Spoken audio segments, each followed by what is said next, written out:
세 살 버릇 여든까지 간다라는 속담이 있습니다. 이 속담은 사람이 얼마나 변하기 힘든 존재인가를 암시합니다.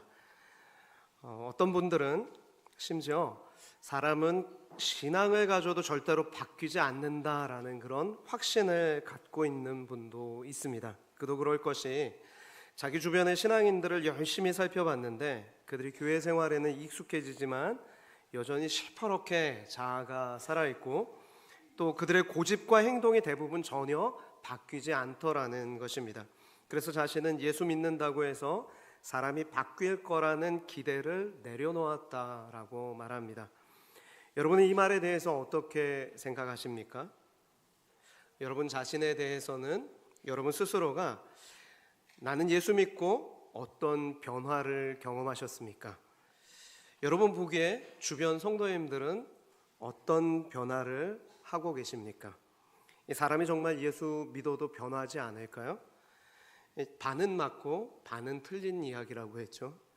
기질은 바뀌지 않지만 내향적인 사람이 갑자기 외향적으로 되든지 외향적이었는데 예수 믿고 내향적이 되든지 그런 일은 없어요. 그런데 반드시 그 사람은 예수 믿고 변화되고 돼 있고 성숙하게 될 것입니다. 한 사람이 진심으로 예수님을 만나면 반드시 주 안에서 변화가 되고 자라나게 되어 있습니다. 성경이 이와 같이 증언하고 있습니다. 고린도후서 5장 17절 말씀입니다. 그런즉 누구든지 그리스도 예수 안에 있으면 새로운 피조물이라 이전 것은 지나갔으니 보라 새 것이 되었도다.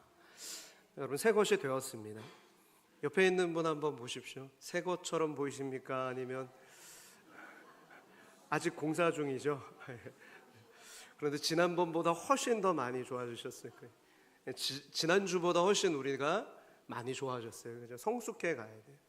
예수 믿었으면 새 것이 되었도다. 그러니까 이 말씀은 고린도후서 5장 17절 이 말씀은 교회 다니는 사람이 단순히 착해지는 정도가 아니라 그 정도 수준이 아니라 물과 성령으로 거듭난 존재가 된다라고 말씀하는 것입니다. 새 것이 되었도다라고 말씀하죠. 하나님이 그렇게 만드시는 것입니다. 에스겔 36장 25절에서 27절 말씀을 보시면 정결하게 하는 맑은 물, 그러니까 곧 그리스도께서 십자가에서 쏟으신 물과 피가 우리를 정결하게 하는 거예요. 모든 더러운 것과 우상 숭배에서 정결하게 하시는 거예요. 그렇게 깨끗함을 받은 거예요. 그리고 새 영을 우리 마음속에 하나님이 두셨고 새 마음을 주셨기 때문에 그래서 새로운 피조물이 되는 역사가 우리 안에 일어난 것입니다. 이렇게 그리스도께서 그 십자가 보혈과 피로, 물과 피로 우리를 깨끗하게 하신 사람은 반드시 변화되고 성숙할 수밖에 없습니다. 굳은 마음이 제거되고 부드러운 마음이 돼서 옥토가 돼서 진리의 말씀을 듣고 그러면 그 말씀을 마음에 새기게 되고 그 말씀을 그 율례를 지켜 행하고 싶은 마음이 우리 가운데 자라나기 때문에 예수 믿는 사람, 정말 그냥 교회 다니는 사람이 아니라 진짜 예수님을 제대로 만난 사람은 삶이 반드시 변화되고 더디더라도 반드시 성숙하고 변화되게 되어 있는 것입니다. 구약과 신약을 통틀어서 하나님께 쓰임받은 사람들은 모두 주 안에서 변화된 사람들이었습니다. 하나님이 그들을 변화시키고 성숙하게 만드셔서 사용하셨습니다. 아브라함 역시 미숙한 존재였고 갈대아 우르에서는 그 아버지 데라와 함께 우상 제조업을 하던 사람이었지만 그가 하나님의 부름을 받았을 때 아브람이 비로소 아브라함 되기까지는 25년의 그 연단과 훈련의 시간이 필요했던 것이죠. 하나님께서 그렇게 그를 믿음의 조상으로 세우셨습니다. 모세를 왕궁에서 이집트 왕궁에 있던 모세를 그 40년 광야 훈련을 통해서 모세되게 만드셔서 이스라엘 백성들을 인도하게 하신 분도 하나님이십니다. 시몬을 베드로 되게 하신 분도 하나님이시죠. 하나님은 언제나 사람을 변화시켜 그분의 뜻대로 역사 가운데 사용해 오셨습니다. 우리가 정말 예수 믿는다면 그대로 정말 우리가 제대로 예수 믿는다면 하나님은 우리 역시도 하나님의 오른손으로 붙잡아서 변화시키고 그렇게 성숙하게 하셔서 그렇게 사용하기를 원하십니다. 우리가 그것을 기대할 수 있어야 합니다. 자, 오늘 우리가 집사서약서와 사역지원서를 나눠줬습니다. 저는 여러분에게 기대하는 마음이 있어요. 내년에 얼마나 더 많은 분들이 제가 올바로 제대로 된 집사로 한번 서약해서 섬겨보겠습니다 라고 헌신하실지, 그리고 또 사역지원서를 통해서 정말 내가 다른 건 몰라도 이 부분은 내가 잘할 수 있는데 이 부분에 내가 정말 힘껏 한번 섬기겠습니다 라는 그런 기대감이 있어요. 여러분도 그런 기대감이 있으시죠? 예, 한번 옆에 분 보십시오. 예, 그런 기대감이 보이시죠? 예. 변화와 성숙을 우리는 기대해 가는 거예요. 중요한 질문이죠, 여러분. 만약에 나 하나 바꾸지 못할 하나님이라면 그런 하나님을 믿을 이유가 무엇입니까? 만약에 내가 전혀 변화가 안 된다라고 생각한다면 정말 내가 예수님을 제대로 믿고 있는가? 내가 주님을 인격적으로 진짜 만난 적이 있는가를 우리는 돌아봐야 하는 것입니다. 온 천지를 지으신 하나님, 그리고 성경을 읽다 보면 끊임없이 그 모든 성경 인물들을 변화시켜서 사용하셨던 하나님, 그 하나님은 여전히 동일하신 하나님인데, 그런데 그 하나님이 능력이 없는 거예요? 아니죠. 우리가 제대로 믿고 제대로 순종하지 않았기 때문인 것입니다. 그러므로 저는 여러분에게 다시 묻고 싶습니다. 하나님은 과연 사람을 변화시킬 수 있습니까? 10대도 변화시킬 수 있고 20대도 변화시킬 수 있습니까? 30대도 변화시킬 수 있을까요? 아멘 나오셨어요? 그러면 40대, 50대는 어떻습니까? 변화시킬 수 있습니까?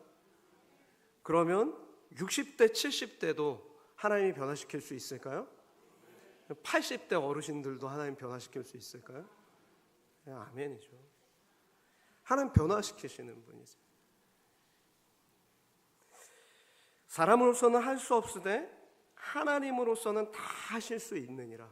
이게 마가복음 10장 27절 말씀입니다. 사람의 변화는 하나님이 하시는 일이에요. 여러분, 제가 저희 아내나 저희 딸들을 변화시킬 수 없습니다. 누가 변화시키시죠? 하나님이 변화시키는 거예요. 믿음 안에서. 저조차도 제 스스로가 변할 수 없습니다. 누가 저를 변화시키시는 것입니까? 하나님이 변화시키시는 거예요. 정말 예수 그리스도를 의지하고 신실하게 주님을 따를 때 하나님께서 변화시키시는 거예요. 그러므로 우리가 가정에서 누군가를 바꾸려 하지 마시고 내가 먼저 신실하게 하나님을 붙잡고 살아야 하는 것입니다. 그럴 때 하나님이 나를 변화시키시고 나를 통해서, 변화된 나를 통해서 가정을 세워 가실 것입니다. 오늘 말씀은 하나님이 우리를 변화시키는 이야기입니다. 자, 그러면 하나님은 어떻게 나오미를 변화시켜 성숙하게 만드셨습니까? 첫째는 하나님은 나오미의 눈을 열어 그를 변화시켰습니다. 나오미의 눈이 열리자 그가 변화된 삶을 시작하는 거예요. 하나님은 오늘도 우리의 영적인 눈을 열으셔서 하나님께서 일상에서 우리를 돌보고 섭리하시는 것을 보기를 원하십니다. 나오미가 이삭 죽기로 룻이 가져온 보리 한 에바를 보고 누군가 룻을 돌본 결과라는 것을 알았습니다. 그래서 너를 돌본 자에게 복이 있기를 원한다. 그렇게 하나님의 축복을 빕니다. 그때 룻이 오늘 일하게 한 사람이 보아스입니다 라고 그의 이름을 말해줄 때 나오미가 그 이름을 듣고서 그의 눈이 밝아지기 시작합니다. 보아스라는 그 사람이 나오미와 룻의 삶에 기업을 물을 자였습니다. 고엘이라고 해서 기업을 물을 자였어요. 어떻게 우연히 만난 사람, 마침 만난 사람이 그들의 삶을 회복시켜줄 기업을 물을 사람일 수 있겠습니까? 하나님께서 만남의 축복을 주신 거죠. 그래서 나오미는 보아스를 향해서 엄청난 축복을 빌어주고 있는 것입니다. 20절 말씀을 보십시오. 그가 여호와로부터 복받기를 원하노라.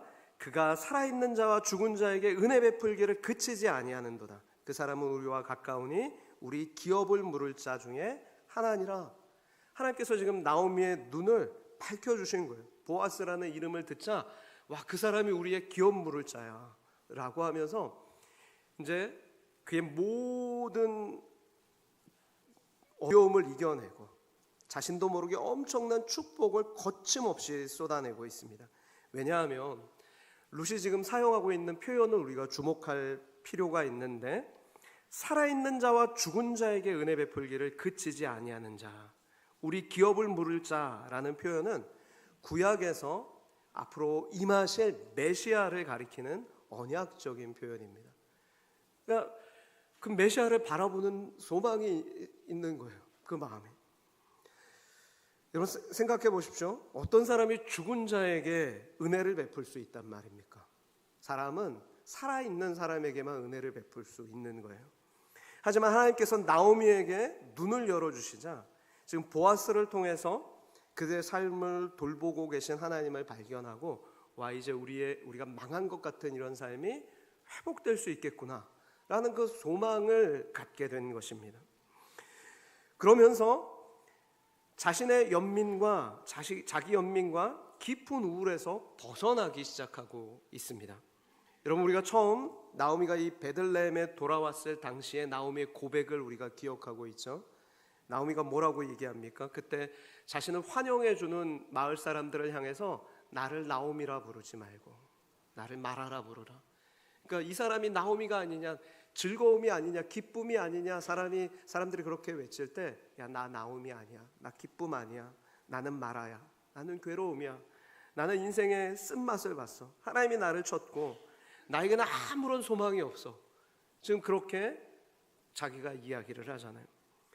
그런 그녀는 깊은 자기 연민과 우울에 빠져 있었던 것인데, 그것을 어떻게 알 수 있냐면 룻기 2장을 보면, 2장을 시작할 때 룻이 이삭을 죽으러 가겠습니다 라고 어머니에게 청을 해도 나오미가 함께 따라 나서지 않습니다. 그걸 보면 나오미가 자기 연민과 우울에 빠져 있었다는 걸 우리는 짐작할 수 있습니다. 왜냐하면 물론 나오미가 나이가 많아서 나오지 않은 것도 있겠지만, 그러면 이삭 줍는 일이 많은 힘이나 기술이 필요한 일이 아니잖아요. 그래서 일이 고된 일이기는 하지만 그냥 자리 깔고 앉아서 주변에 있는 거 천천히 줍기만 해도 그날 하루 동안 하면 밥 한 공기 분량은 충분히 주울 수 있잖아요. 그런데 나오미가 나오지 않는 거예요. 더구나 사사시대이기 때문에 젊은 이방 여인이 혼자 밭에 가면 그 위험한 상황이 벌어질 수 있습니다. 그렇다면 더더욱 나오미는 며느리 룻과 함께 그렇게 밭에 나가서 이삭을 줍다가 힘들면 좀 앉아서 쉬다가 그렇게 룻 곁에서 룻을 지켜줄 수 있는 자리에 함께 가야 어떻게 보면 옳습니다. 그런데 그렇게 하지 않아요. 그렇게 하지 않고 어떻게 합니까? 깊은 연민에 빠져서 세상에서 제일 불쌍한 사람이 자기라고 생각하다 보니까 아무 일도 할 의지도 없고 힘도 생기지 않는 것입니다. 여러분도 그런 경험 해보셨습니까? 어떤 실패 해보셨어요? 그래서 내가 제일 불쌍한 것 같아요. 그래서 도무지 뭘 할 생각도 되지 않아요. 그런 때가 있어요. 그런 때가 있다고 고개를 끄덕거리시는 분은 이미 인생의 쓴맛을 보신 분이고, 전혀 뭐 그런 생소한 듯한 눈빛으로 저를 쳐다보시는 분들은 그런 아직 인생의 쓴맛을 못 본 분이십니다. 근데 정말 인생이 힘겹고 실패를 겪을 때 나 스스로가 너무 불쌍하고 내가 너무 안 돼서, 그래서 다른 사람을 돌볼 여력이 없는 그런 때를 지나더라고요.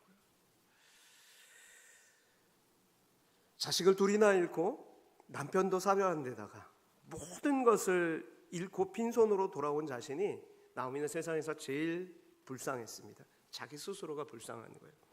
그래서 이런 모습을 밭에 나가서 이삭을 주어야 하는 그런 초라함을 다른 사람들에게 보이기 싫은 것입니다.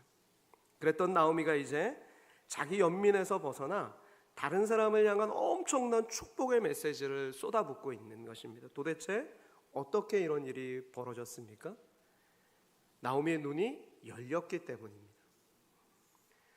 여러분, 사실 내가 제일 불쌍하다고 생각하는 자기 연민에 빠진 사람은 정말 다른 사람이 주변이 컴컴해서 안 보여요. 그래서 내가 제일 불쌍해요. 제가 아는 한 집사님이 이미 소천하셔서 천국 가셨는데, 남자 집사님이셨는데 암으로 고생하다가 돌아가셨어요. 그런데 이분이 암 초창기 그리고 건강하실 때는 다른 사람들을 굉장히 많이 배려하시고 왕성하게 활동하시고 가족도 너무 사랑하셨던 분인데, 그 암이 너무나도 고되고 힘든 그 시기가 오자 병원에 입원했을 때 제가 부교역사 때 신방을 했는데, 그분이 제가 옆에서 돌보는 아내 집사님도 얼마나 며칠을 병원에 계시니 힘드셔요. 그러니까 집사님 좀 지금 힘드시니까 제가 바깥 집사님하고 교제하고 있는 동안 점심이라도 드시고 오세요라고 얘기하고 그분이 나가셨는데, 그 남편 집사님이 저한테 뭐라고 하시냐면, 목사님, 저 사람이 뭐가 힘들어요? 내가 힘들지. 여러분, 이게 그분을 탓할 게 아니에요. 지금 그분이 너무 힘들고 곤고한 상황에 있다 보니까, 그러니까 다른 사람이 보이지 않는 거예요.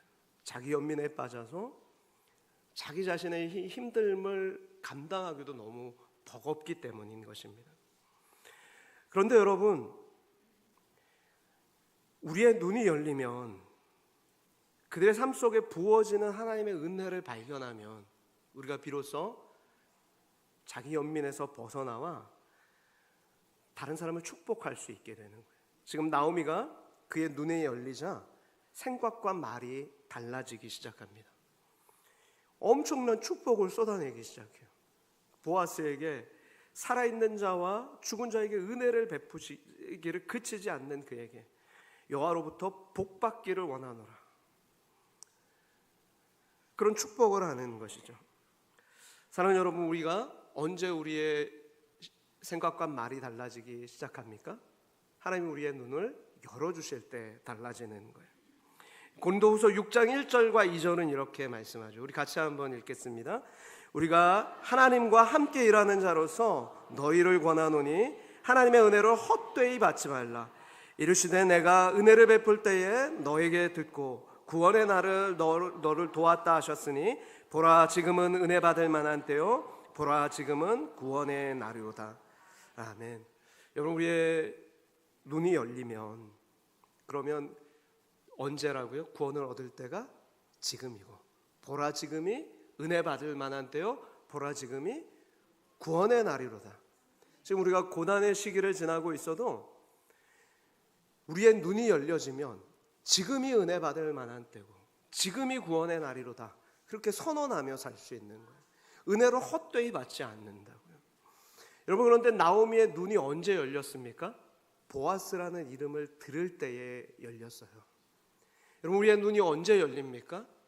예수 그리스도의 이름을 들을 때에 열리는 것입니다. 여러분, 예수 그리스도의 이름에 능력이 있는 거예요. 여러분, 지난 한 주간 새벽 예배 때 기도하면서 저에게 하나님께서 주셨던 말씀 중에 하나가 사도행전 3장 6절 말씀이었어요. 베드로가 이르되 내게 있는 것, 은과 금은 내게 없거니와 내게 있는 것을 내게 주노니 곧 나사렛 예수의 이름으로 일어나 걸으라. 나사렛 예수의 이름에 능력이 있는 거예요.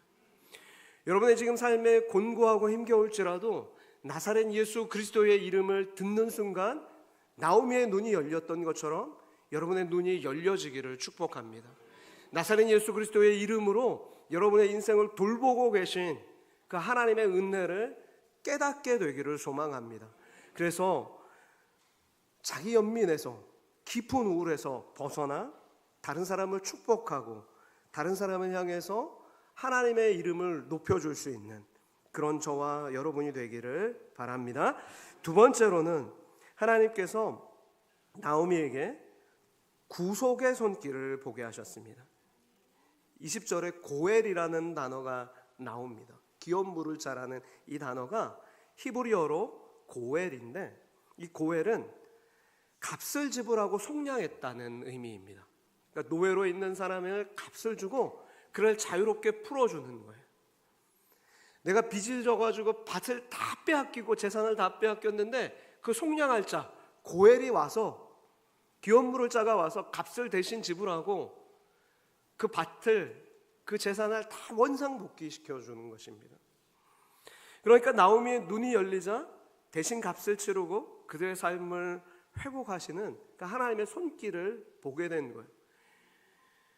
우연히 마침 만난 그가 고엘인 거예요. 기업물을 짱인 거예요. 그의 삶을 회복시킬 그 능력이 있는 사람을 하나님이 붙여주신 거예요. 얼마나 놀라워요.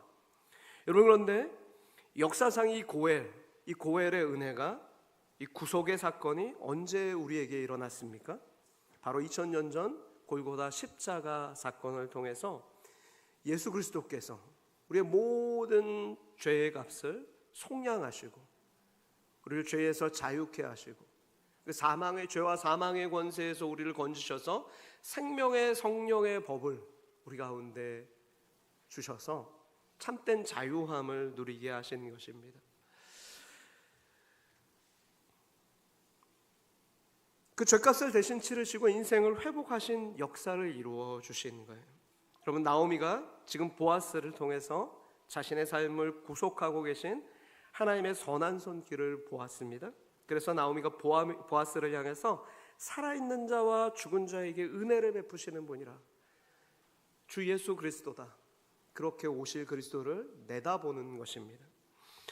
저와 여러분이 그렇게 주 예수 그리스도를 바라보고 의지하면서 세상을 전혀 다른 눈으로 바라볼 수 있게 되기를 소망합니다. 나오미가 세상을 이제 전혀 다른 눈으로 바라보기 시작합니다.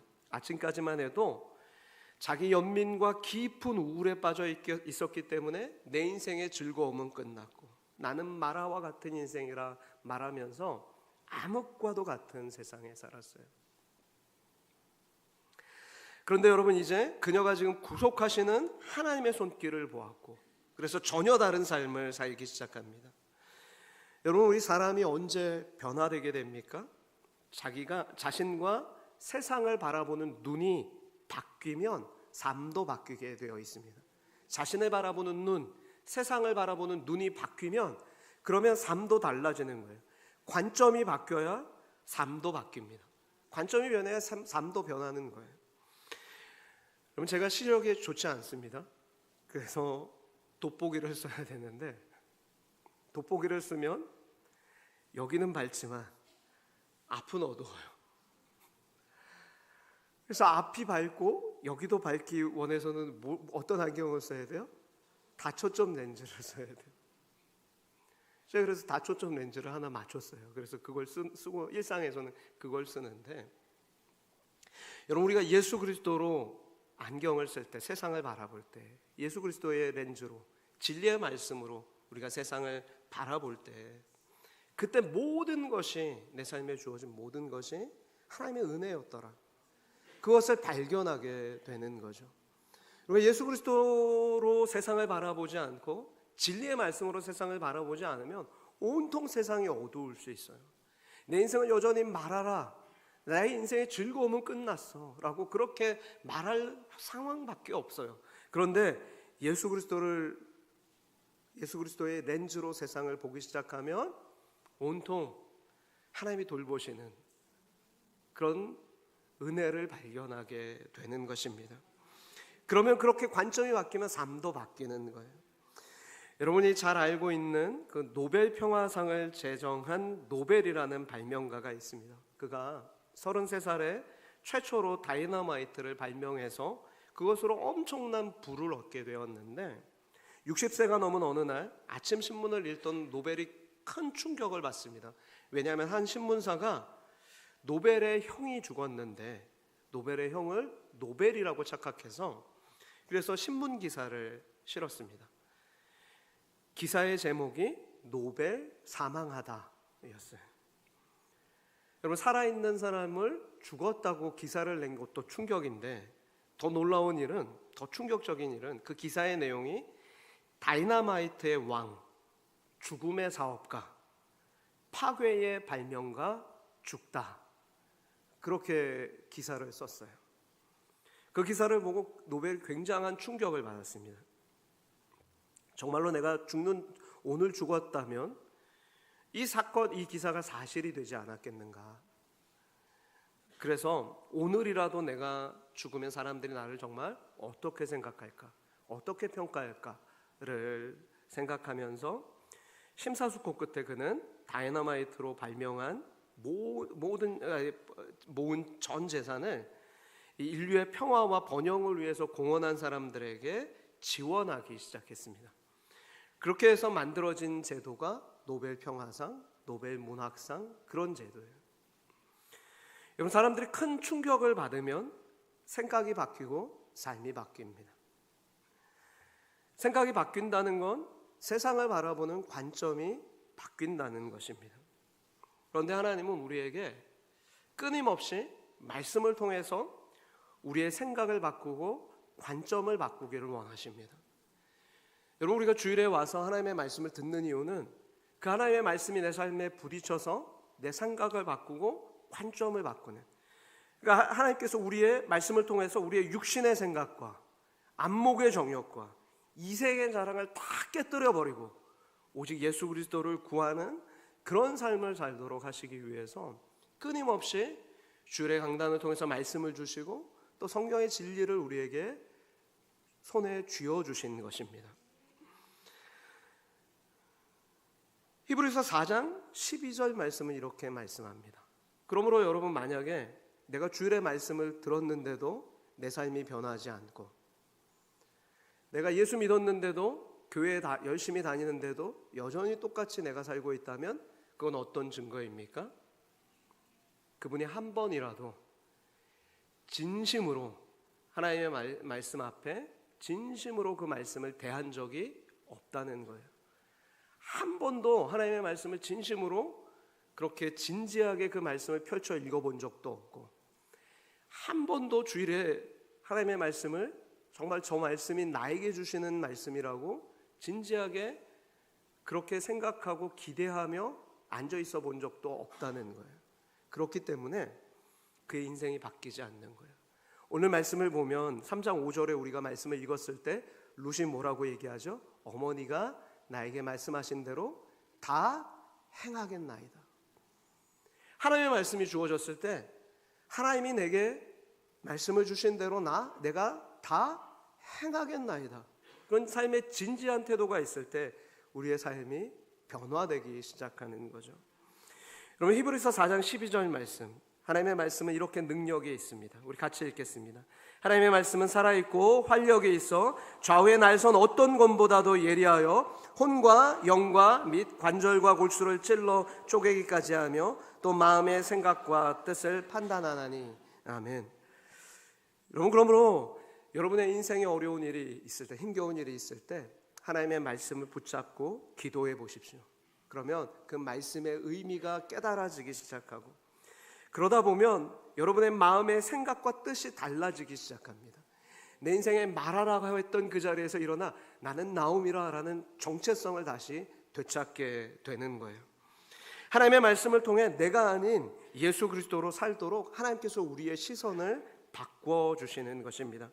그래서 성경은 고린도후서 10장 5절과 6절 말씀에서 모든 생각을 사로잡아 그리스도께 복종하게 하라 라고 말씀하세요. 그래서 우리가 그리스도께 복종하게 한다는 건 하나님의 말씀에 복종하게 하라는 거예요. 우리의 생각을 다 쏟아져서.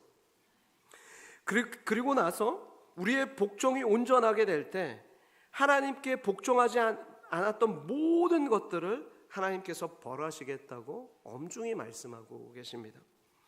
바라기는 저와 여러분의 눈이 이 시간 밝아지기를 소망합니다. 주께서 여러분의 눈을 열어주시기를 소망합니다. 우리를 구속하시는 예수 그리스도를 그래서 발견할 수 있기를 바랍니다.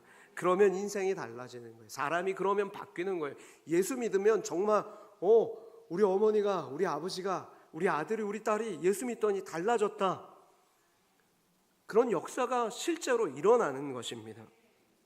여러분, 열왕기하 6장에 보면 그렇게 사람이 달라진 변화를 확실하게 보여주는 예가 하나 나오죠. 열왕기하 6장에 보면 엘리사가 도단성에 있을 때 아람 왕이 군대를 보내서 그걸 도단성을 에워싸는 것을 보게 됩니다. 그때 엘리사의 사환은 큰 두려움에 빠집니다. 그럴 때 열왕기하 6장 17절에 보면 엘리사가 기도하죠. 기도하여 이르되 여호와여 원하건대 그의 눈을 열어서 보게 하옵소서. 그의 눈을 열어서 보게 하옵소서. 여호와께서 그 청년의 눈을 여심해 그가 보니 불말과 불병거가 산에 가득하여 엘리사를 둘렀더라. 여러분, 지금 이 열왕기하 6장 17절이 우리에게 아주 귀중한 진리를 깨닫게 하죠. 여러분의 인생에 두려움이 있을 때, 엘리사와 같이 두려움에 빠질 때 상황을 봤기 때문에 지금 여러분이 두려워하는 건 지극히 당연한 거예요. 그런데 그때 어떻게 기도하셔야 된다고요? 주님, 우리의 눈을 열어주십시오. 주님, 주께서 우리를 보호하시기 위해서 보내신 하늘의 천군 천사를 보게 해주십시오. 주님, 그렇게 주님이 돌보시는 손길을 제가 볼 수 있도록 주님 눈을 열어주십시오. 그렇게 해서 하나님께서 여러분의 눈을 여시면 어떤 결과가 나옵니까?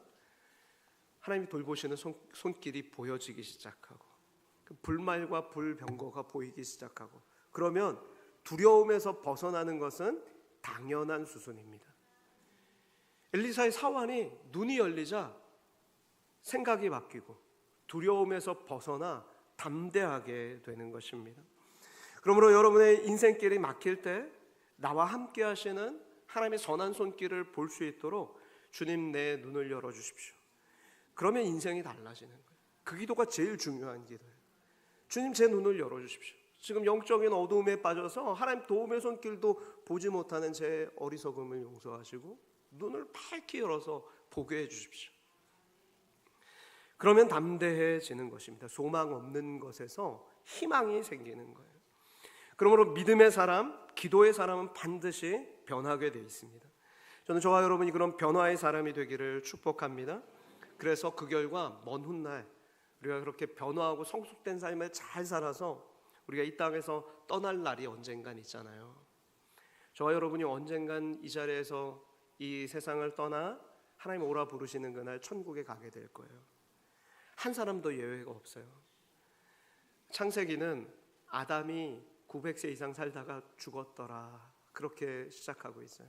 아담 이후 모든 인생은 죽게 될 거예요.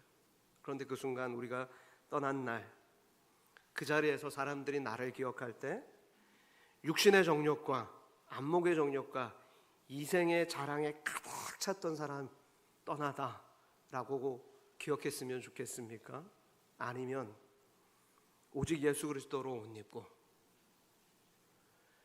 그분의 영광을 위해서 신실하게 살고 정말 평생 하나님의 영광을 위해서 그렇게 주변에 붙여주신 사람들을 아름답게 사랑하며 살다, 그렇게 떠난 하나님의 사람, 여기에 잠들다, 그렇게 되시면 좋겠습니까? 저는 바라기는 여러분들이 그런 후자의 사람들이 되실 수 있기를 축복합니다. 그러기 위해서는 우리가 오늘 이 자리에서 우리의 눈이 열려서 우리를 구속하시는 하나님의 손길을 바라볼 수 있어야 돼요. 예수 그리스도를 바라볼 수 있어야 합니다. 마지막으로 하나님은 나오미로 하여금 영적인 권위를 회복하게 하셨습니다. 여러분, 나오미가 깊은 우울과 자기 연민에서 벗어날 수 있었습니다. 눈이 열리고 관점이 바뀌니까 당당해졌습니다. 나오미가 보아스를 축복하고 룻에게 신앙과 삶을 지도할 만큼 영적인 권위가 회복되었습니다. 여러분, 이것이 주님을 만나서 열린 눈을 갖게 된 사람의 변화입니다. 주님을 만나서 열린 눈을 갖게 되고 나사렛 예수 그리스도의 이름이 얼마나 능력 있는지 알게 되면, 그러면 그 사람이 영적인 권위가 회복이 되는 거예요. 자기 연민에 빠져 있던 자리에서 벗어나서 이제 남편 없는 처량한 그 룻의 삶을 돌보기 시작하게 되는 것입니다. 그럼 3장 1절 말씀을 보면 나오미의 시선이 완전히 바뀌었다는 걸 우리가 보게 되죠. 같이 한번 읽겠습니다. 룻의 시어머니가 나오미에게 그에게 이르되 내 딸아, 내가 너를 위하여 안식할 곳을 구하여 너를 복되게 하여야 하지 않겠느냐. 지금 나오미가 가진 것이 아무것도 없습니다. 나이가 많아 노동력도 시원치 않습니다. 하루 주어 하루 이렇게 먹는 그런 것을 먹어야 했습니다. 그런데 이런 상황에서 지금 룻이 떠난다면 나오미의 인생은 어떻습니까? 망하는 거예요. 돌봐줄 사람이 없으니까. 그런데 나오미가 자신의 입장을 생각하지 않고 며느리 룻을 위한 진심 어린 권면을 하고 있죠. 내 딸아, 너를 위하여 안식할 곳을 구하여 너를 복되게 해야 하지 않겠냐, 그렇게 말하고 있습니다. 여러분, 나오미가 이 말을 처음 하는 것이 아닙니다. 우리 룻기 1장 9절을 보면 나오미가 이미 모압에서 나올 때 여호와께서 너희에게 허락하사 각기 남편의 집에서 위로받게 하시기를 원하노라, 그러면서 어떻게 보면 나오미가 자기보다는 며느리들을 먼저 생각하는 그런 여인이었어요. 성숙한 여인이었어요. 그런데 베들레헴에 돌아온 후에 나오미는 자기 연민과 깊은 우울에 빠져서 자신이 어떤 기도를 했는지, 어떤 소망이 있었는지, 어떤 축복을 그렇게 누리며 살았던 존재인지를 다 잊어버리고 그렇게 주저앉아 있었습니다. 하지만 하나님께서 보아스를 통해서 나오미의 눈을 열어주시니까 생각과 말이 달라지기 시작하는 거예요. 눈이 열리고 예수 그리스도를 만나면 우리의 생각과 말이 달라지기 시작해요. 나만 살겠다고 하지 않고 잊었던 자기의 기도를 다시 나오미가 기억하는 것입니다. 그리고 자신의 기도가 응답되고 있는 그 응답이 바로 눈앞에 왔다는 걸 나오미가 보게 되는 것이죠. 그리고 이제 나보다 곁에 있는 며느리의 모습이 더 안타까운 거예요. 나는 나이도 이렇게 들었지. 그래서 근데 이 젊은 우리 며느리는 남편도 잃고 얼마나 안 됐냐, 그런 모습이 보이는 거예요. 그래서 며느리의 살 길을 고민하고 그 길을 제시하는 성숙한 자의 모습으로 변화되기 시작하는 것입니다. 여러분, 하나님이 우리의 시선이 온통 나 자신에게만 머물러 있지 않길 원하세요. 주변에 있는 사람들을 돌아보면서 그들에게 축복의 말을 하고 그들을 격려하고 세워주는 그런 인생이 되기를 원하십니다. 지금 나오미가 그의 입을 열어서 룻의 신앙과 삶에 도전을 주는데 그 내용이 2절에서 3절 말씀, 5절까지 이어지고 있습니다. 우리 2절에서 5절까지 말씀을 같이 한번 읽겠습니다. 내가 함께하던 하녀들을 둔 보아스는 우리의 친족이 아니냐, 보라, 그가 오늘 밤에 타작마당에서 보리를 까불리라. 그런즉 너는 목욕하고 기름을 바르고 의복을 입고 타작마당에 내려가서 그 사람이 먹고 마시기를 다하기까지는 그에게 보이지 말고 그가 누울 때에 너는 그가 눕는 것을 알았다가 들어가서 그의 발치 이불을 들고 거기 누우라.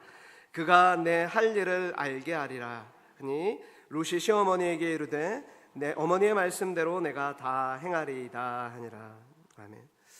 여러분, 이 구절을 요약하면 추수한 보리단 그 나달을 그 밤에 털 텐데 그때 너는 예쁘게 단장하고 그리고 타작마당에서 자려는 보아스의 이불 밑에 들어가서 그 발 아래 누워 있어라. 그리고 보아스가 어떤 말을 하든 그대로 하라고 말하고 있습니다. 여러분, 이것이 오늘날 우리 한국 사회의 그 관점에서 보면 이해할 수 없는 얘기입니다. 어머니가 도대체 뭔 얘기를 하는 거야 싶죠. 그러나 고대 근동 지역 당시 결혼 풍습에서 형사 취수 제도라는 게 있습니다. 형사 취수 제도. 그러니까 형이 죽고 나면 형수와 결혼해서 자녀를 낳아 형의 가문도 있고 그 재산도 보호해 주라, 그런 제도인 거예요. 그러니까 형이 죽고 난 후에 형수와 결혼한다고 해서 내 재산과 내 자녀들이 늘어나는 게 아니라 형의 재산과 형의 가문이 이어지는 거예요. 이 제도의 1차적인 목적이 형의 가문과 그의 재산을 보호해 주는 것입니다. 이런 제도가 당시 보편적인 것으로 이스라엘뿐만 아니라 대부분의 유목민들과 우리나라 부여 시대에도 이 법이 있었습니다. 문제는 지금 보아스가 이 엘리멜렉 가문을 지켜주고 보호해주는 그 1차적인 고엘 형제가 아니라는 점입니다. 그러니까 조금 더 먼 고엘 형제인 거예요. 지금 보아스보다 더 가까운 고엘 형제가 따로 있는 것입니다. 그래서 지금 나오미가 룻에게 그 먼 의미에서 고엘인 보아스에게 우리 가문을 이어달라고 적극적으로 너에게 그런 은혜를 베푸는 그 사람에게 적극적으로 청원을 해라, 그렇게 권면하고 있습니다. 이것을 우리에게 적용하자면 지금 신앙적인 도전을 하는 거예요. 너가 보리 한 에바에 만족하지 말고 그 모든 것을 줄 수 있는 보아스를 구해야 한다, 보아스를 얻어야 한다, 그렇게 권면하는 것입니다. 그러니까 이걸 신앙적으로 적용한다면 일용할 양식에 만족하지 말고 누구를 구하라고요? 예수 그리스도를 구해야 한다. 그 모든 것을 주실 수 있는 예수 그리스도를 구해야 한다. 그리고 그분을 인격적으로 깊이 만나야 된다. 그리고 그분을 깊이 모셔드려야 한다. 그것을 구하라고 말하는 것입니다. 바라기는 저는 여러분이 그렇게 되기를 소망합니다. 우리가 일상을 살면서 여러 가지 구해야죠. 하나님, 우리에게 보리 한 에바를 주십시오. 일터가 안정되게 해주십시오. 제 마음을 위로해 주시고 저로 힘을 주셔서 널리 일할 수 있는 건강도 주십시오. 그리고 당장 필요한 것들을 주십시오. 그런 것들 구하셔야 돼요.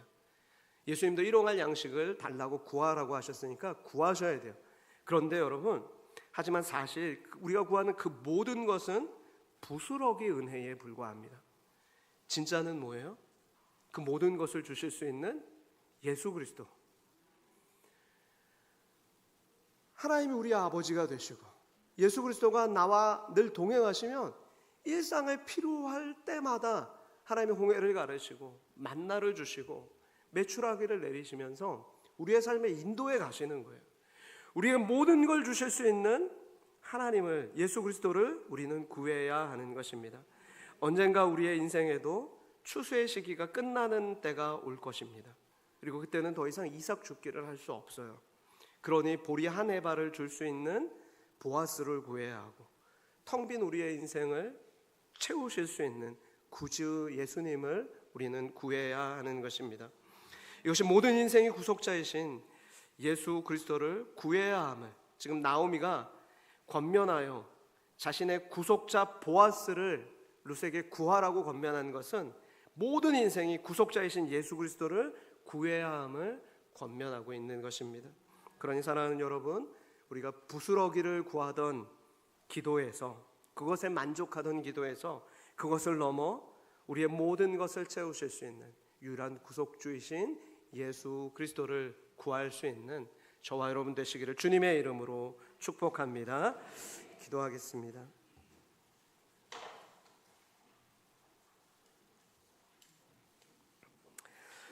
하나님 아버지, 우리의 눈을 열어주셔서 우리의 삶에 일하시는 아버지의 손길을 보게 하시고 구주 예수님을 보게 하시니 감사합니다. 하나님, 우리가 부스러기 같은 필요에 머물지 않게 하시고 우리의 구속자 되신 예수 그리스도를 더욱 구하고 의지하며 그렇게 주님을 따라 사는 저희들 되게 하여 주옵소서. 말씀으로 우리의 생각과 시선을 주님 새롭게 하여 주옵소서. 그래서 우리의 육신의 정욕과 안목의 정욕과 이생의 자랑을 다 파하시고 하나님, 오직 예수 그리스도로 주님의 뜻을 따르며 진리의 말씀을 따라 그렇게 살아가는 복된 인생이 되게 하여 주옵소서. 영원히 목마르지 않는 그 예수 그리스도께서 주시는 그 생수를 마실 수 있는 저희들 되게 하여 주옵소서. 감사드리며 예수님의 이름으로 기도합니다. 아멘.